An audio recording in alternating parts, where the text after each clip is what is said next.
L'urbanisation phagocyte certains villages des communes, avec le lotissement des parcelles de terres cultivables nécessitées par les travaux d'extension des villes.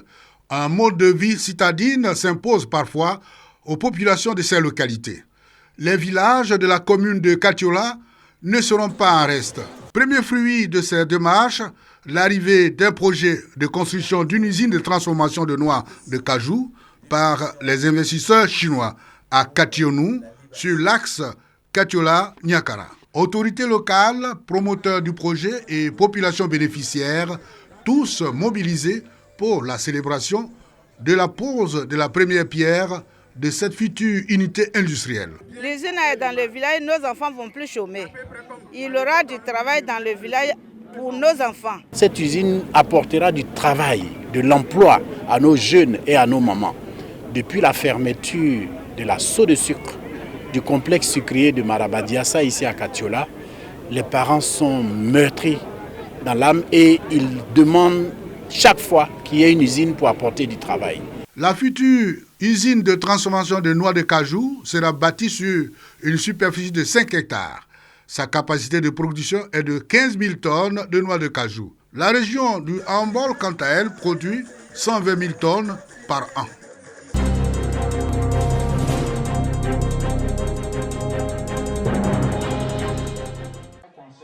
Pour l'exercice 2025, le budget primitif de la commune de Bogué s'équilibre en recettes et en dépenses à plus de 560 millions de francs CFA. Un budget adopté au cours du premier conseil municipal de l'année. Construction d'infrastructures de base, écoles, centres de santé, autant d'actions qui seront menées pour le bien-être des populations. Outre ces actions, du matériel de salubrité comprenant tracteurs, tricycles, brouettes et équipements de nettoyage sont mis à la disposition de la communauté pour un cadre de vie sain. C'est un don de la Nagel. Il était donc nécessaire de le présenter officiellement à la population entière. Les jours qui arrivent, nous mettons la brigade de salubrité en place et on aura bientôt Bogué la coquette. Au cours de cette rencontre, les nouveaux agents de la police et de la fanfare municipale sont présentés aux populations. Pour le maire de Bogué, ces initiatives marquent un tournant décisif pour la commune et une nécessité fondamentale pour son développement.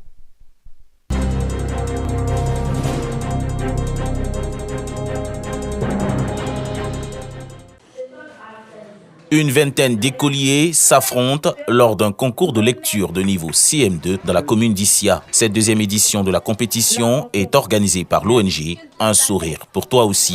Le lauréat de l'édition, Kadio Amour, a obtenu la moyenne de 17,85, battant le record de l'édition précédente. Les enfants avaient un peu de difficulté à lire.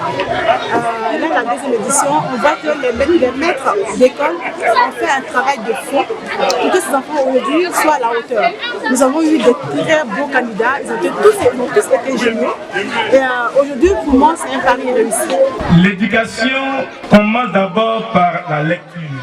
Il faille encourager et s'aimer là où il faut, arroser convenablement pour que demain, ces enfants fassent partie de l'élite ivoirienne. Les 20 finalistes ont reçu des kits scolaires contenant entre autres des livres et des instruments géométriques. Le major a reçu en plus du kit une médaille et un trophée pour son école.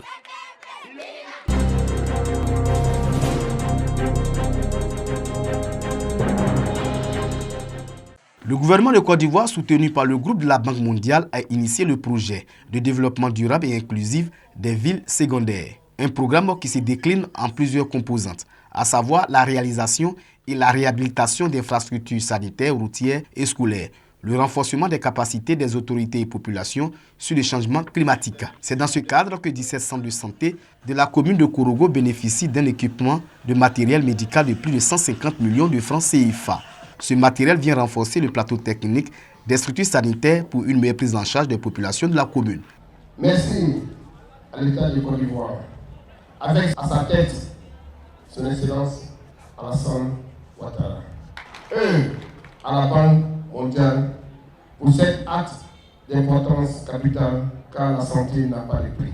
Ce matériel est bienvenu car il donnera un souffle à notre centre de santé. Exprimer ici et maintenant l'engagement de toutes les forces vives de notre système à en prendre grand soin.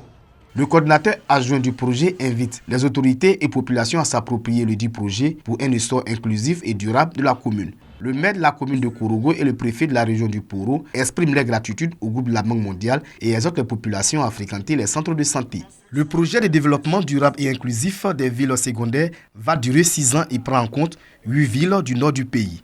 Korogo va bénéficier d'une enveloppe de plus de 25 milliards de francs CFA.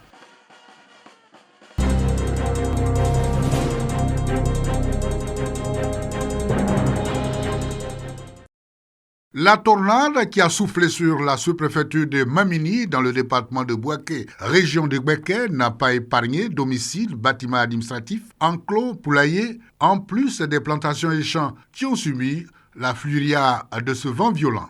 Les dégâts matériels sont énormes. Plusieurs familles sont toujours sans abri, pour certaines sans provisions alimentaires. Des élèves ont perdu l'entièreté de leurs fournitures. Dans l'esprit d'une Côte d'Ivoire solidaire, le sous-préfet de Mamini, Mori Ouattara, et son collègue de Brobo, Alokwe Antoine Ekona, anciennement en charge des 2 localités, ont visité les familles sinistrées.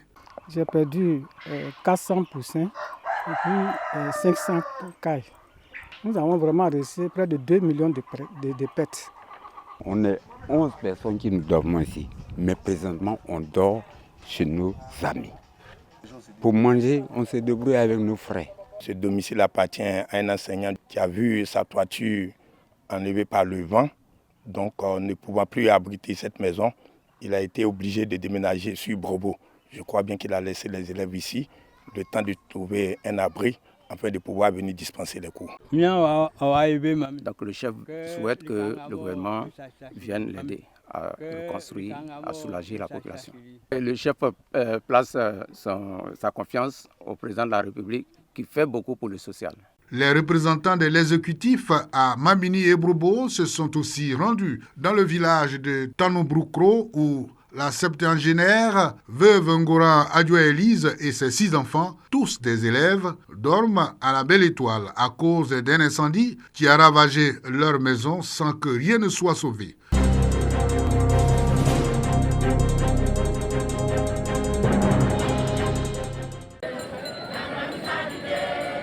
Le 15 novembre 1948, la prophétesse Bagué Vlonio, fondatrice de la religion Deima, et le député Félix Houphouët-Boigny se sont rencontrés pour sceller l'Alliance de la paix. Ce pan de l'histoire est bien symbolique pour les fidèles du Conseil national Deima, d'où la célébration de la 23e édition du pèlerinage annuel à Sakota, dans la région du Lodjibois. Au cours de ce rendez-vous, il a été question de prier pour la paix et le renforcement de la cohésion sociale en Côte d'Ivoire, surtout en cette année électorale. Je place cette manifestation sur le signe de la paix définitive. Parce que c'est la paix que nous cherchons. Parce que sans la paix, on ne peut rien faire. Donc nous demandons à Dieu de nous envoyer la paix définitive, en Côte d'Ivoire surtout, et dans le monde entier. Je suis optimiste. Et au soir du 31 octobre, il n'y aura rien. Et Dieu fera le reste. Pendant ces moments d'intense spiritualité, le Conseil national Deima a reçu le soutien du président Alassane Ouattara, qui s'est fait représenter par son conseiller spécial chargé des cultes. Le thème a interpellé le président de la République puisqu'il s'agissait de la paix. Comme vous savez, c'est une des religions, on peut dire nationales, qui a fait, de par son origine, la paix, le pilier fondamental de sa pratique. L'église Deima compte aujourd'hui une très forte communauté répartie dans toutes les régions de la Côte d'Ivoire et dans le monde. Le centenaire de cette église a été célébré du 10 au 12 novembre 2023 à Yamoussoukro sous le thème « Église Deima, 100 ans de foi ».